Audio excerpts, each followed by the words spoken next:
E agora, para iniciarmos os trabalhos, a nossa conferência abordará os direitos sociais trabalhistas e o princípio da vedação do retrocesso social no Brasil. Portanto, convido Lara Sampaio, discente do 5º semestre do curso de Direito da UESB, para presidir a mesa. Nós esperamos que gostem.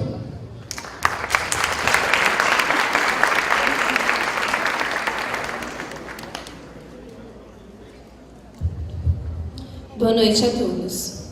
Partindo-se da dignidade da pessoa humana, fundamento máximo e essência de qualquer Estado democrático de direito, a presente mesa objetiva a análise e o estudo da sua efetivação no âmbito das relações laborais, considerando a teoria geral dos direitos fundamentais e os direitos consagrados aos trabalhadores na Constituição Federal Brasileira e na legislação infraconstitucional, analisado sobre a ótica do princípio do não retrocesso social e a consequente vedação de alterações restritivas ou supressivas dos direitos que constituem o patrimônio jurídico dos trabalhadores.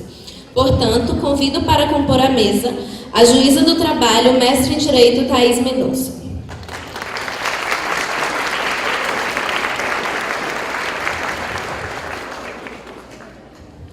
Convido também o juiz do trabalho, especialista em Direito do Trabalho e Processo do Trabalho, Josley Soares.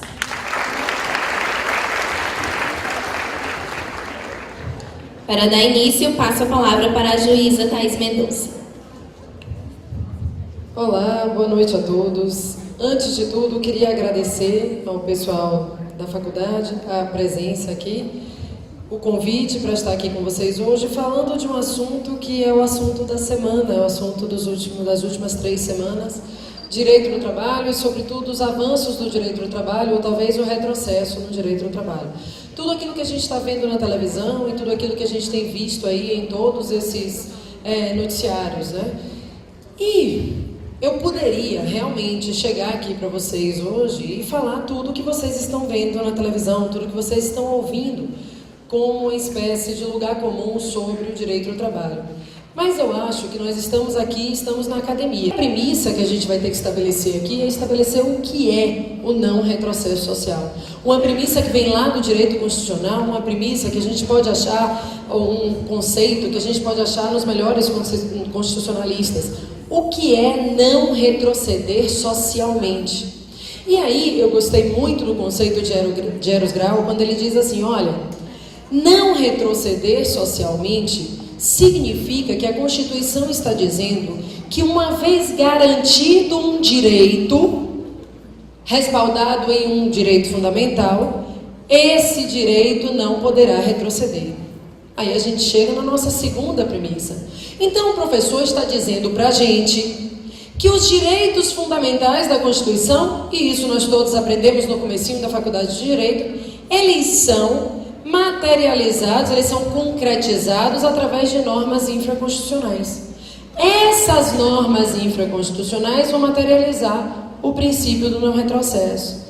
Significa que, no direito do trabalho, a gente tem lá o artigo 7º da Constituição.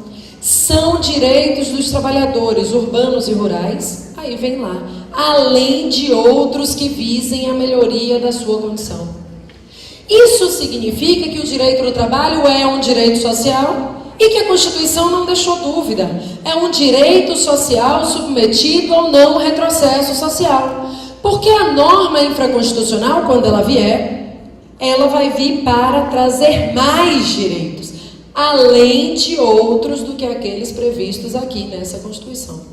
Então ali a gente tem o que nós chamamos em direito do trabalho de núcleo mínimo de direitos do trabalhador. Além disso, poderíamos ter mais direitos?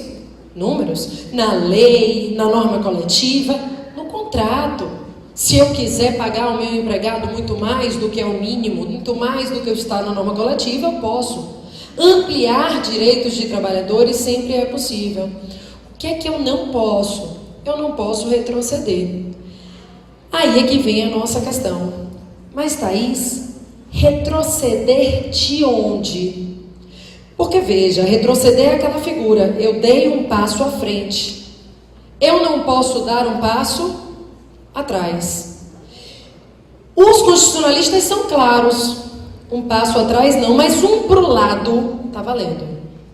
Ou seja, eu não posso retroceder aniquilar, diminuir direitos se eu não der um substitutivo, se eu não der algo em troca. Dando algo em troca não tem problema. Estabelecido esse conceito do que seria ou não retrocesso, conceito que é de direito constitucional, a gente adota para o processo, para o direito do trabalho, desculpem, mas é um conceito constitucional. A gente chega a duas conclusões clássicas. A primeira conclusão clássica é que só posso retroceder de direito previsto legislativamente. Direito que já existe. Por quê? Porque eu só tenho direito se esse direito existe. Né? Eu acho graça quando eu recebo reclamação trabalhista lá, que aí o trabalhador diz assim, ele não me pagava alimentação. Eu disse, e o senhor está querendo alimentação, né? Com base exatamente em quê? Doutora, mas eu tenho direito à alimentação.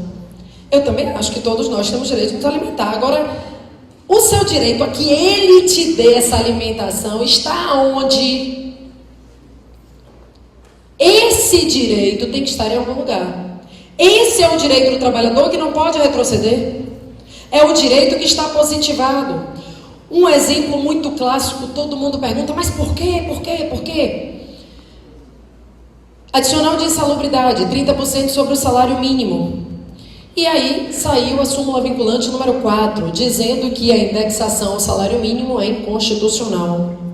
E aí vieram correntes doutrinárias e jurisprudenciais também sobre a validade dessa indexação.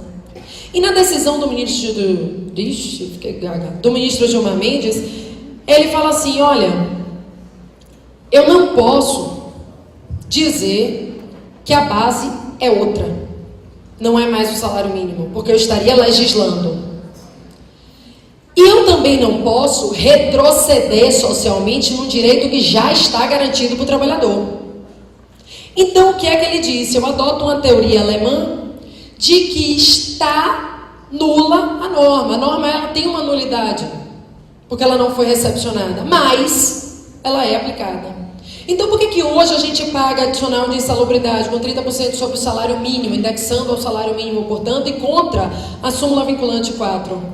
Porque eu não posso retroceder socialmente. Esse é apenas um dos exemplos, existem vários. O professor Josley vai levar isso aí adiante. A segunda conclusão que a gente vai tirar do nosso conceito do que seria o não retrocesso social é o seguinte. Bom, o retrocesso ele não pode ser visto apenas naquele direito. Quando eu for olhar que eu estou retrocedendo, eu tenho que ter uma visão global. Por quê? Foi o que eu falei para vocês. Eu não posso dar um passo atrás, mas um passo para o lado está permitido. E eu só vou conseguir estabelecer essa conclusão de que o passo foi, na verdade, para o lado, se eu tiver uma visão global do problema. Se eu só olhar o problema, aí eu não estou tendo uma visão global. E aí eu nunca vou saber se o passo foi para trás ou para o lado. Tendo essa ideia de visão global, eu aí vou trazer uma provocação para vocês. Então vamos estudar um segundo princípio, que é o princípio da livre iniciativa. Vamos olhar o outro lado da moeda, vamos ver quem está do outro lado da relação de emprego. A gente olhou um princípio de um lado da relação de emprego, agora vamos olhar para o outro lado, a livre iniciativa. E na livre iniciativa, compõe a livre iniciativa também lá do direito constitucional, a sua liberdade.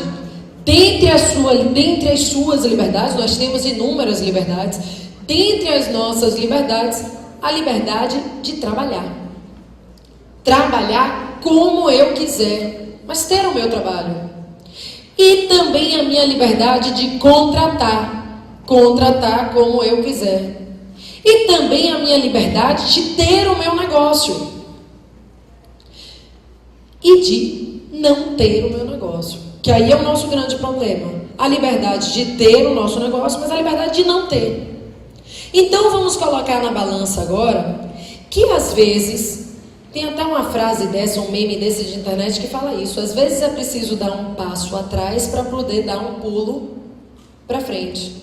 Então a gente tem que olhar a nossa situação e perceber em que patamar nós estamos para dar efetivamente um passo atrás ou um passo para o lado e avançar em seguida. Nessa provocação, a gente chega em um ponto importantíssimo dos direitos, que é a ponderação de interesses. Eu falei do primeiro princípio, que é o princípio do não retrocesso social. Falei do segundo princípio, o princípio da livre iniciativa.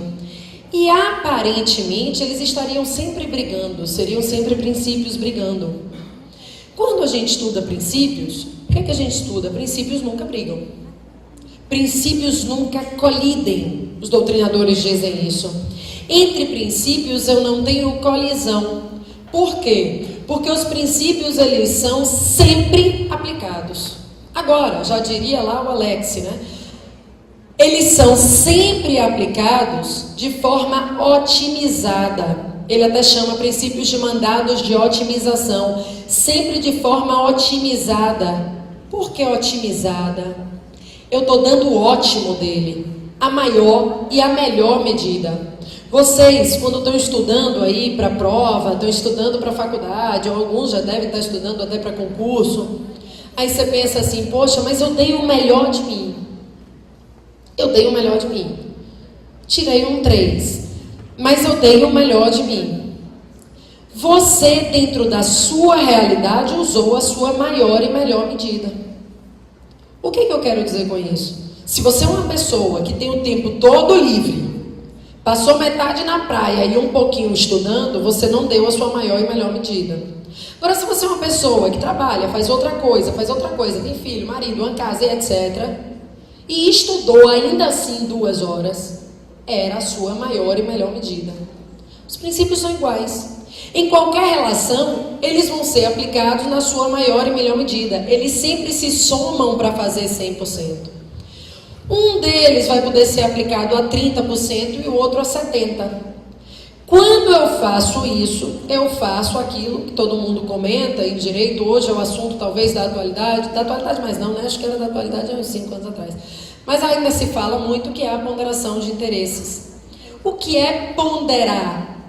É, dentre os valores que eu tenho, qual aquele que vai ter a maior medida e qual aquele que vai ter a menor, mas todos vão ser aplicados.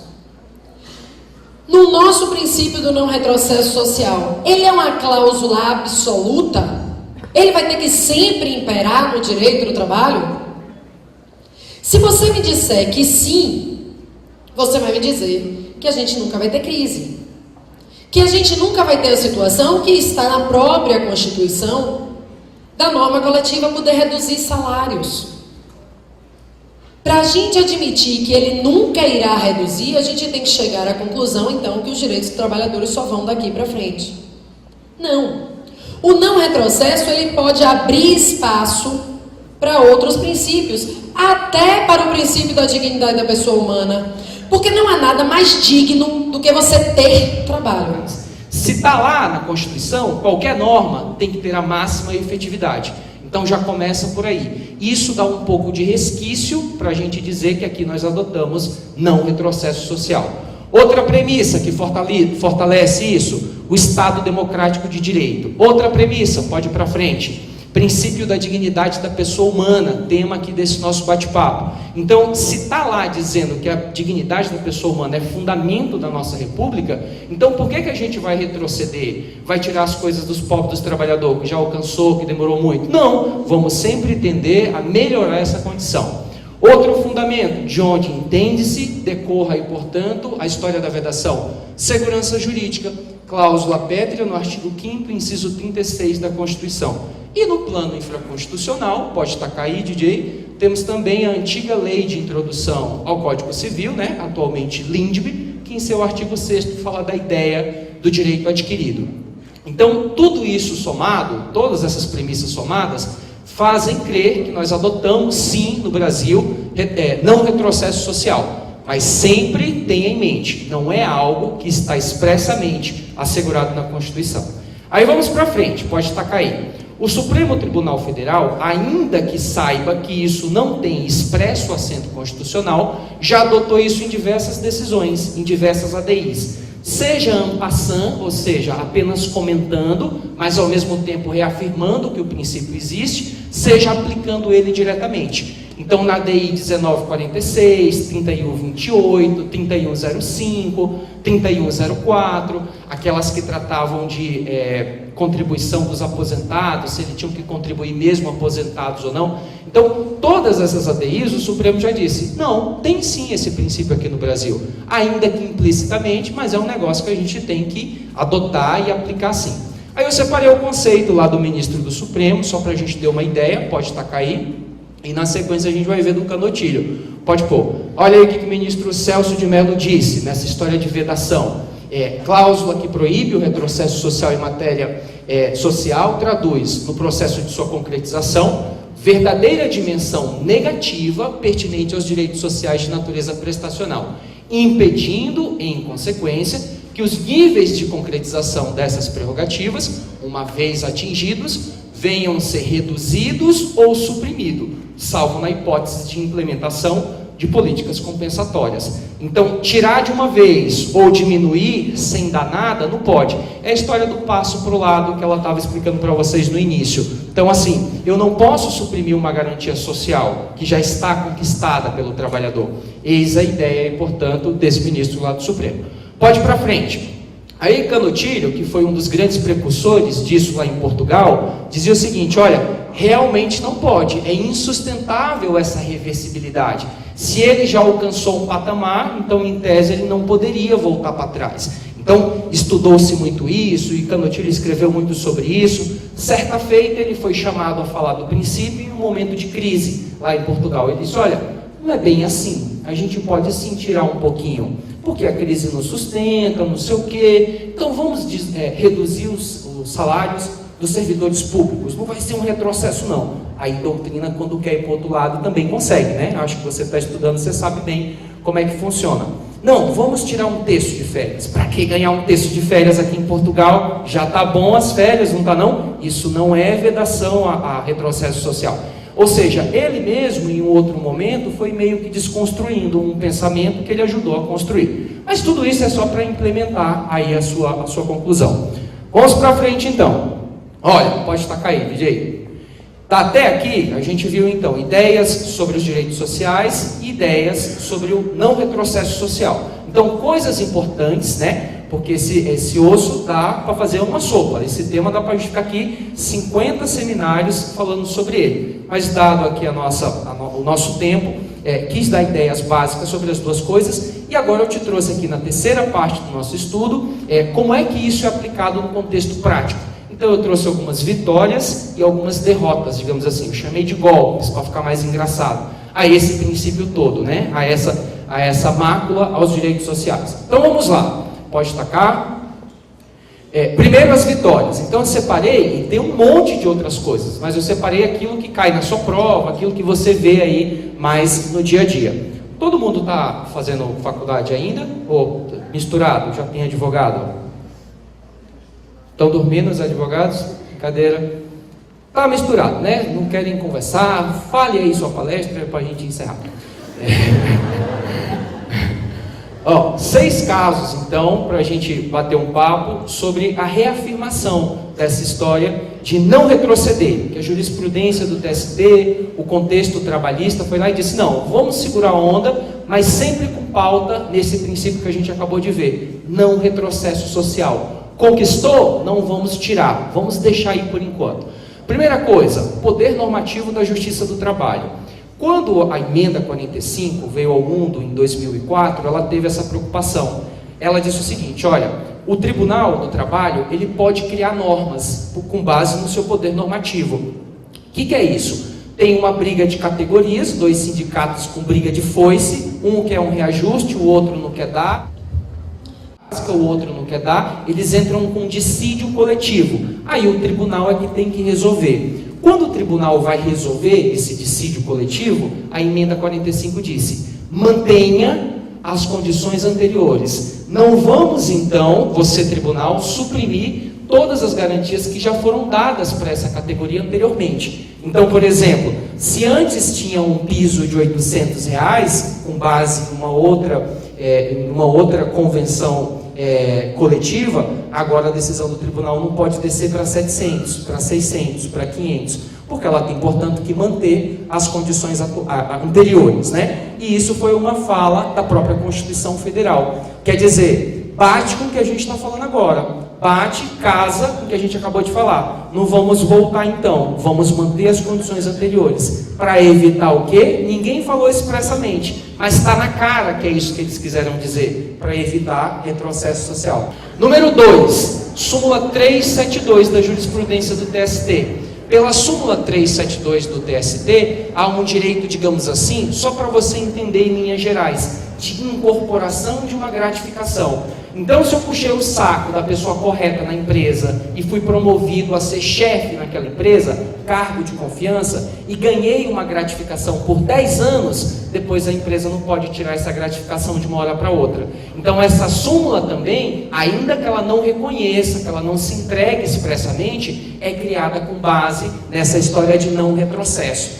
Ela vai falar de estabilidade financeira desse chefe, ele não pode ter reduzibilidade. Ou seja, o artigo 192 da CLT, quando bota a base de cálculo da insalubridade com base no salário mínimo, ele é inconstitucional, porque se choca com o texto constitucional. Mas ele vai ser aplicado até que o Congresso acorde cedo e crie uma outra base de cálculo para a insalubridade.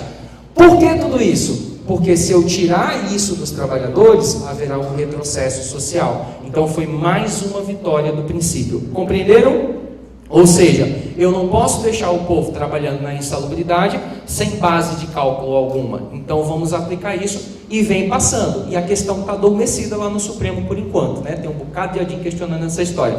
Mas por enquanto a gente vem aplicando. Então continua sendo o salário mínimo a base de cálculo da insalubridade. O que isso representa nesse encontro de hoje, aqui da gente? Uma quinta vitória para o princípio da insalubridade. O último caso aí, então, de vitória do princípio, né? Depois aí das súmulas e dessa história. Vai, DJ.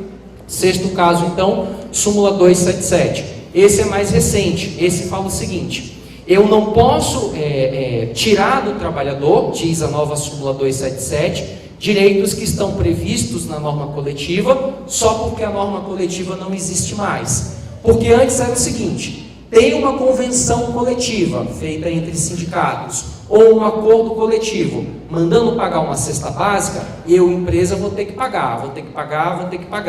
Acabou a vigência disso, e acaba em 2 anos, eu, empresa, continuo pagando 15 minutos. Tá pouco. Vocês não acham que tá pouco, não? Brincadeira.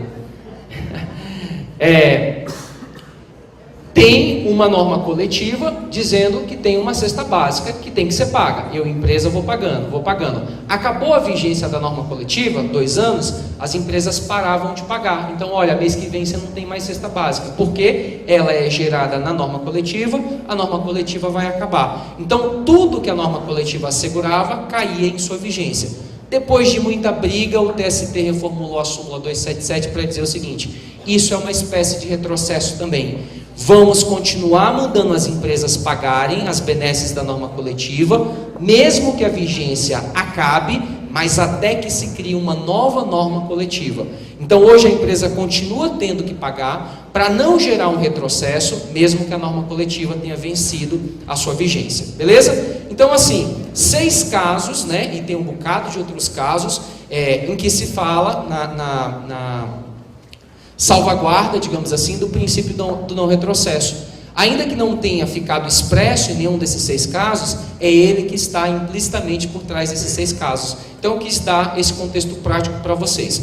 Para a gente acabar, vai, DJ, eu trouxe 2 que são os que eu chamei de golpe, né? 2 golpes aí ao princípio do não retrocesso. A gente viu que ele venceu algumas batalhas, eu te dei 6 hipóteses, mas tem 2 que está com grandes problemas aí. O primeiro caso é a história do seguro-desemprego. Acho que ficamos sabendo, né? Já leram por aí. Seguro-desemprego teve modificação, está sobrevivendo aí com uma medida provisória, Dilma, 665, de dezembro de 2004, no apagar das luzes do ano de 2004, resolveram fazer essa medida provisória para mexer no seguro-desemprego. E o outro golpe que está tendo esse princípio do não retrocesso social é exatamente o contexto da terceirização. Vamos falar rapidinho então do primeiro caso. O primeiro golpe é o princípio, medida provisória 665. Antes, para um trabalhador ter acesso ao seguro-desemprego, ele precisava trabalhar 6 meses com carteira assinada e ter salário. Hoje, a partir de 1º de março, vigência da medida provisória, ele tem que trabalhar 18 meses. Ou seja, dificultou-se o acesso desse trabalhador a um benefício social. Seguro-desemprego também consta do artigo 7º da Constituição Federal.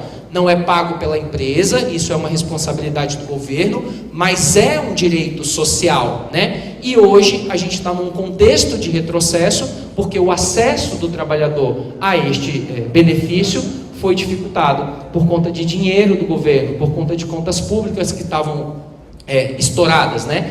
Diz-se que haverá uma redução, uma economia de 9 bilhões de reais com essa dificuldade que o trabalhador passa a ter agora para ter acesso ao seguro-desemprego. O que temos hoje em vigência, nesse momento, é a medida provisória. Está sendo discutida se fica esse prazo, se volta para ser como era, se a gente acha um meio termo, e aí o governo falou que pelo menos 12 meses já estava bom, mas tem gente que fala que não, tem que voltar para os 6, tem gente que fala que 18 sim é o que é bom, como a medida provisória falou. Então assim, não deixa de ser um ataque, não deixa de ser um golpe ao princípio do não retrocesso social. A Thaís, toda organizada, toda linda, de Salvador, loira, falou aqui muito bem da terceirização, que ela não acha que a terceirização seja esse bicho de 7 cabeças, a regulamentação, não sei o quê. Eu acho sim. Eu acho que a pior coisa que está vindo aí é essa história dessa lei de terceirização. Eu me chamo Mariana Gomes e sou membro da comissão organizadora do Seminário de Direito Contemporâneo. Acreditamos que o direito contemporâneo é o cenário de profundas transformações que se revelam no ordenamento, nas teorias e construções doutrinárias, no papel da jurisprudência e na própria maneira como o direito é ensinado e como ele se coloca na centralidade da vida. Em meio a tantas solicitações, ambientes e ao atual acúmulo de informações, é fundamental agir e coadjuvar na criação de espaços para a divulgação de ideias sobre o direito. É fundamental buscar reflexão em relação à nossa postura profissional e a renovação do conhecimento em prol de uma melhor e mais justa atuação, mais adequada e próxima da realidade em que vivemos. Fundamentados nessa perspectiva, o primeiro seminário de Direito Contemporâneo da UESG, ele vem buscar justamente isso, permitir um espaço democrático para que os principais temas que envolvem o universo jurídico presente em nossa sociedade sejam discutidos por autoridades do assunto e por todos nós, operadores do direito. Esse evento ele só está acontecendo aqui hoje porque contou com o auxílio e ajuda de muita gente. Então nada mais justo do que agora elencar essas pessoas, estabelecimentos, comércios que nos ajudaram a produzir esse evento.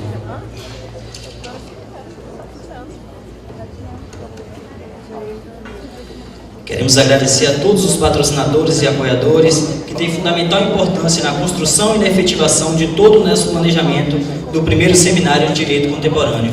Muito obrigado ao UESB, à Pró-Reitoria de Extensão, à Vice-Reitoria, à ASCOM, ao AB Jovem de Vitória da Conquista, na pessoa de Lucas Nunes, ao presidente da OAB de Vitória da Conquista, Gutenberg, hoje representado pelo Dr. Danilo, ao professor Luciano Torinho, ao professor Fábio Félix, ao coordenador do curso de Direito da UESB, Gésner Ferraz, à LDM Livraria Multicamp, ao Banco HSBC e em especial a Cléber dos Anjos, a Tubuscap, ao Hotel Central, a Inforjus, a Almeida Andrade, Carvalho Advocacia, a Bel Cabeleireira, a LFG Rede de Ensino, ao Zenit Pré-Vestibular, a Alemão Doce Cerimonial, ao Café Bahia, a Gráfica Rápida Aquarela, ao Chalé dos Biscoitos. Ufa! Muito obrigado a todos os nossos conferencistas, professores, familiares, amigos e a todos que nos cercaram durante a produção desse evento. Muito obrigado mesmo. E para iniciar esse momento, desse seminário, a gente vai prestar uma homenagem a um colega nosso que infelizmente nos deixou há 2 semanas, Luiz Henrique, um grande amigo, respeitado no ambiente em que estivesse, e é com muito pesar que a gente recebeu essa notícia. E nada mais justo que hoje prestar essa homenagem a esse homem que marcou a história de Vitória da Conquista, sendo historiador, economista e chegando ao 9º semestre de Direito. E para representar os seus amigos e familiares, gostaria de chamar aqui os seus amigos Cláudia e Danilo Félix.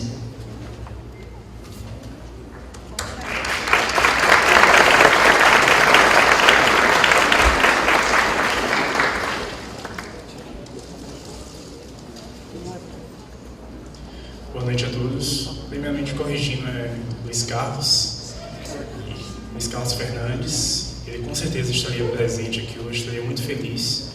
Nós agradecemos a homenagem e nos sentimos muito honrados em estar apresentando ele. Obrigado.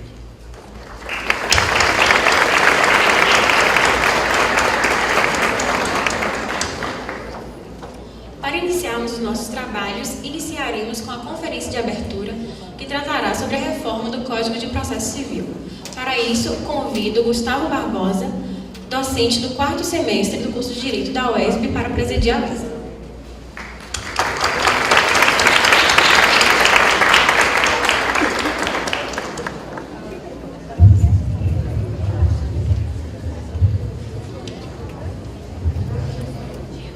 Bom, mais uma vez, boa noite a todos e em nome da comissão organizadora, agradeço a presença de todos os conferencistas nessa noite. A abordagem sobre a reforma do Código de Processo Civil parte do pressuposto de que é necessário entender as novas propostas deste diploma legal, analisando não apenas a lide de forma instrumentalizada, mas ela sob a ótica de que o processo possui uma finalidade social, no caso de resolver conflitos. É extremamente importante analisar o Código e sua reforma, no intuito de refletir sobre alguns dos principais institutos deste projeto, que, dentre outros aspectos, constituem o objeto da presente abordagem, visando suscitar o saudável debate entre os profissionais do nosso âmbito. Portanto, convido para compor a mesa o pós-doutor em Direito Processual, professor e autor de livros sobre Direito Processual Civil, Fred Didier Júnior.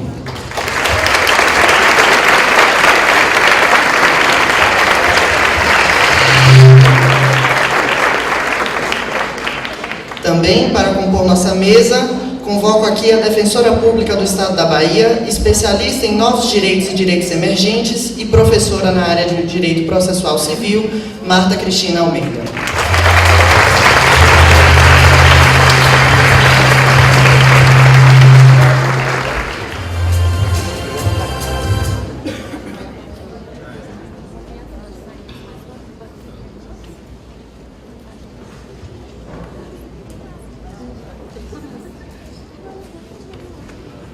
Para dar início aos trabalhos, passo a palavra agora à professora Marta Cristina Almeida. Boa noite a todos. Eu vou pedir licença para ferir a ordem protocolar e dispensar os cumprimentos.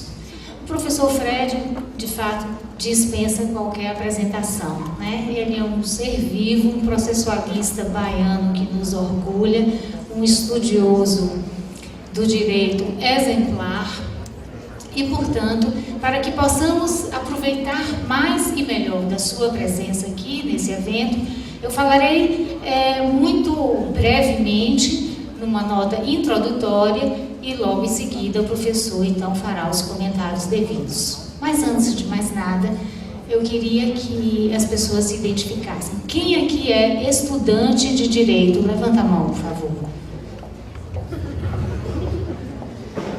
Ótimo. A pergunta é proposital, sim, porque se nós tivéssemos uma plateia também composta aqui por juízes, defensores, advogados, eu teria que também fazer uma abordagem mais direcionada para aquele público. Então, eu vejo que, além de mim, eu não sou aluna de direito, mas eu sou estudante, temos muitos colegas aqui. Então, vou fazer uma introdução, uma nota introdutória, mais voltada para esse público que aqui está. Inicialmente, queria dizer que não é a primeira vez que eu trabalho com a perspectiva do novo CPC. Aqui em Vitória da Conquista, mais exatamente 12 de março de 2012, houve a presença de parlamentares e de juristas que compunham a comissão de redação do projeto, e eu fui representando a Defensoria Pública nesse debate. Naquela oportunidade, o projeto havia sido aprovado pelo Senado e estava em debate na Câmara. Então, o relator era o deputado Sérgio Carneiro.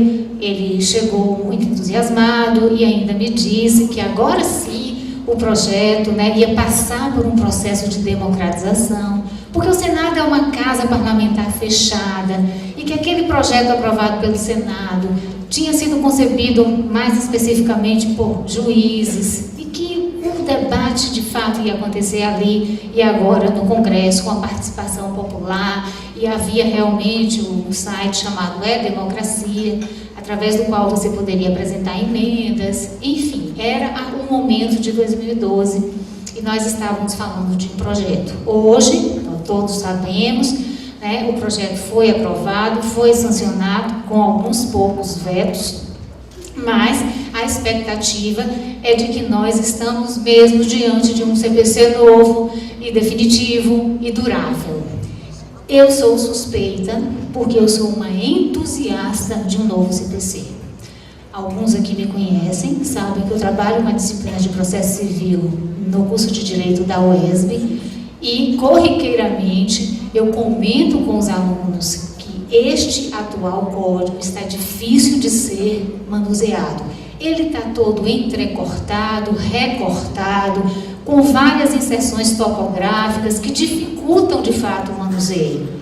E vocês também sabem que eu encaro o CPC como um manual de instruções. E um manual de instruções tem o dever de ser lógico, racional, inteligível e de fácil acesso. Eu agora vejo o novo CPC a partir desta perspectiva. Tenho plena consciência de que o CPC não é remédio para todos os males. É óbvio, nós temos sim consciência, além da maturidade, de saber que é uma lei que passou pelo debate do Congresso Nacional. E quem vivencia uma experiência dessa natureza sabe que muitas vezes você deixa o Congresso quase que à meia-noite, certo de que aquela combinação parlamentar vai ser aprovada, vai permanecer no texto, e se porventura, nessa mesmo dia, já mais tarde, houver uma notícia naqueles últimos jornais, tudo pode mudar no Congresso Nacional no dia seguinte. E isso aconteceu com esse projeto. Nós tínhamos planos, por exemplo, de possibilitar a penhora de salário para prestação alimentar e outras obrigações num limite, num teto razoável, né? Mas rapidamente saiu uma notícia de que o CPC poderia agora confiscar salários. E isso, uma certa insegurança e um estardalhaço tão grande no Congresso que nós tivemos que retroceder. Esse é um exemplo. A penhora online correu todo tipo de risco no Congresso. Naquela semana em que eu participei dessa conferência, a penhora online estava realmente com a cabeça na guilhotina. Nós corremos risco de perder aquele instrumento que é um instrumento super eficiente para a tutela executiva.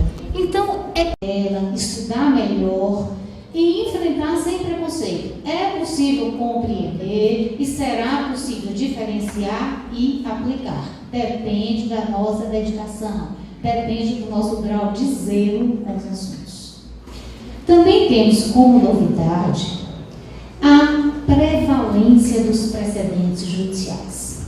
E aqui, repito, talvez para nós baianos seja mais difícil compreender qual será mesmo o valor desses precedentes judiciais e se eles vão alcançar os objetivos concebidos pelo legislador nesse novo código. E isto porque nós sabemos que a justiça baiana, de fato, em termos de precedentes, em termos de súmulas do Tribunal de Justiça da Bahia, talvez faltem 4 para a gente completar uma mão. Esses anos todos, o Tribunal de Justiça da Bahia é um dos mais antigos, acho que das Américas, me corrija, é o mais antigo, o professor Gigi está confirmando. Então, mas temos que nos lembrar, o CPC é uma lei para valer no Brasil, e o Brasil é um país de dimensão continental, com várias diferenças sociais e econômicas, aliás, diferenças abissais. Então, para quem trabalha, por exemplo, com outros tribunais da nossa federação, essa questão dos precedentes judiciais, ela já vem até muito bem resolvida, porque eles estão habituados a isso. Veja que, hoje, o Tribunal de Justiça da Bahia, pela primeira vez, realizou uma jornada de direito de família e criou vários critérios orientadores para questões repetitivas na área de família. É a primeira vez. Eu, que trabalho muito também com direito de família, acompanho esses enunciados do Tribunal de Justiça de São Paulo há mais de 14 anos. Eu sempre me validei para tentar criar aqui, nos processos em que eu atuo, uma sistematização de interpretação e de aplicação do direito. Então, nós não podemos olhar para essa questão dos precedentes judiciais com descrédito. Eu sei que a nossa experiência baiana não é lá muito alvissareira, mas ela poderá vir a ser. Há exigência disso. Os tribunais terão que se adaptar, inclusive o nosso adaptador. Outra questão também, que é bastante interessante nesse novo CPC, e também se fundamenta nesse ideal republicano, é a possibilidade da decisão saneadora compartilhada. Não é mais um julgador, né, por império, por imposição do antigo CPC, por uma cultura do antigo CPC. O único que opera o sistema de julgamento, o sistema processual. As partes podem decidir através de negócios jurídicos processuais. E temos novidades nos recursos, temos novidades na parte da gratuidade da justiça, no que diz respeito à prova pericial, essa possibilidade do saneamento compartilhado. Tudo isso, claro, vai exigir de nós empenho, um acompanhamento, mas eu só queria dizer a vocês, não é aquele sentimento de que passei 3 anos, 4 anos da minha vida estudando o processo civil inutilmente. Não é isso. A possibilidade de manusear esse manual de instruções está muito mais lógica, está muito mais fácil, reconhecendo que existem, sim, certas dificuldades. Nós vamos ter, em algum momento, muitas dúvidas. Tem situações aqui que eu estou em estado de pura contemplação, esperando como isso vai se desenrolar. Mas é assim mesmo, faz parte do modus operandi de todo instrumento legislativo que é inaugurado. Então, com essa breve explanação sobre o que nos aguarda a partir do novo CPC, é que eu passo a palavra ao, de fato, realmente, palestrante da noite, nossa estrela, nosso exemplo, né? E que é, a meu ver, um dos mais dedicados estudiosos do processo civil. Eu estou recomeçando, eu estou com um espírito adolescente, um espírito aventureiro, de gincanista, de rodar o Brasil. Essa semana mesmo eu vou para quatro cidades diferentes. Na semana passada foram mais 4. Rodando o Brasil para falar sobre o CPC e sem cansar. E, curiosamente, eu não estou cansado. É um dado curioso. Era para eu estar cansado, mas eu não estou cansado. Não sei se eu vou me cansar também, vou ter um piripaque de uma hora para outra, mas eu não estou cansado. Estou lidando com muita tranquilidade, com muito apoio de minha mulher e de meus filhos mais velhos, que isso é importante, porque eles estão entendendo que isso é um momento diferente, e com muita vontade de falar sobre o código.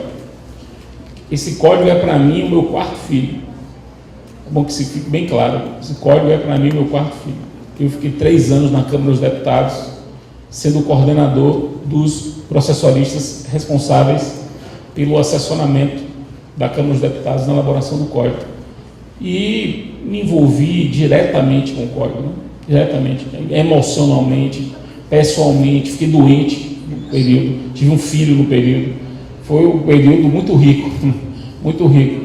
Inclusive a gente ficava debatendo quem nasceria primeiro, seria o código ou o meu filho mais novo, que já tem 1 ano, acabou de ter 1 ano. O código demorou um pouquinho, o Antônio nasceu antes.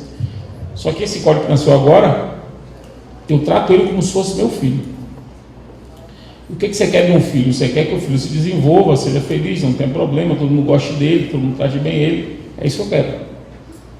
Isso não quer dizer que eu seja cego, no sentido de não ver que o código tem defeitos. E são defeitos, como Marta falou, decorrentes de um processo democrático. Você tenta convencer, não consegue convencer e não perde na democracia. A democracia tem isso. O código não tem tudo que eu gostaria que tivesse, até porque eu não sou dono da verdade. Eu tenho as minhas ideias, tentei convencer, não fui convencido muitas vezes e outras vezes fui vencido. É do jogo. Mas na maior parte, assim, na maior parte, sem sombra de dúvida, o código me agrada. Eu tenho apenas uma visão um pouco diferente da visão de Marta sobre o código de um modo geral, um pouco diferente. Esse código, ele é um código que, de um lado, simplifica muito o processo, determinadas firulas processuais desaparecem, coisas inexplicáveis que você tem que fazer, como, por exemplo, contestar, impugnar o valor da causa, alegar incompetência relativa e pedir a revogação da justiça gratuita concedida ao autor. Você tem que fazer isso, cada um em uma peça diferente. Isso não tinha nenhuma explicação, não? Por que não concentrar numa peça só? Até um problema mais sofisticado. E aí, professor, dia 18 de março de 2016, sexta-feira, uma sexta-feira, quando o código começar a vigiar a partir de meia-noite, né? Da 0 hora, e os prazos começarem a ser contados em dias úteis apenas, determinadas decisões interlocutórias não poderem ser recorridas, uma série de exigências para o juiz começar a ser feita. Como é que vai ser sem doutrina, como é que a gente vai sair do lugar sem orientação doutrinária, sem jurisprudência? Imagina um código de processo sem jurisprudência. Não vai ter jurisprudência. Eu não sei o que é isso, eu não vivi um momento, eu nasci em 74, eu nasci no ano de vigência do Código 73. Eu não sei o que é um Brasil com um código de processo que não tenha 20 anos de jurisprudência, 20 anos de doutrina. É um momento de indefinição muito grande. Então esse é o lado dolorido. Mas há o lado da delícia, né? De ser aluno hoje em dia, ainda. Qual é o lado da delícia? Você é igual a qualquer pessoa no Brasil. Está todo mundo na mesma posição. Não tem muita diferença de você para um formado há muitos anos. Houve meio que um reset nacional, um boot nacional, um control alt-del nacional. Todo mundo foi resetado.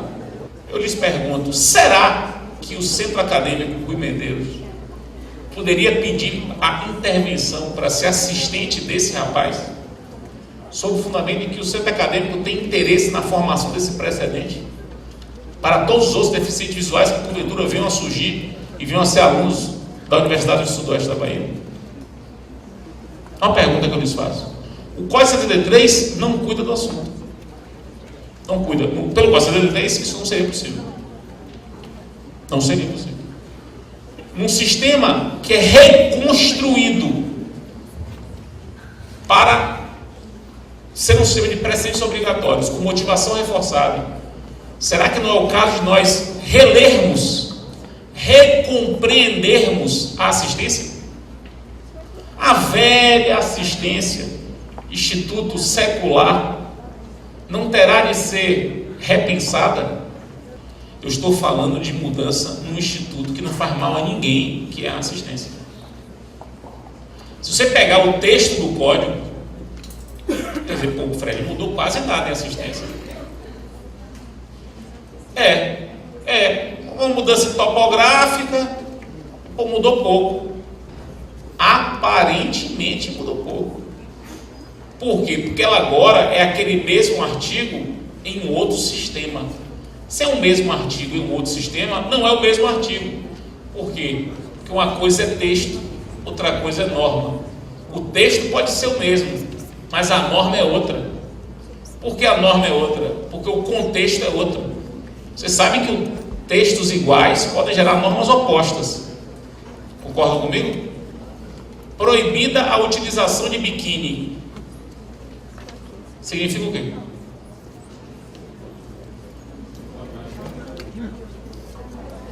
É para ir ficar pelada ou para usar maiô? Se eu interpretar que é para usar maiô, é uma interpretação possível da frase proibida a utilização de biquíni? É. Se eu disser tem que estar pelada, é uma interpretação possível? Qual das duas é correta? Se for no Irã,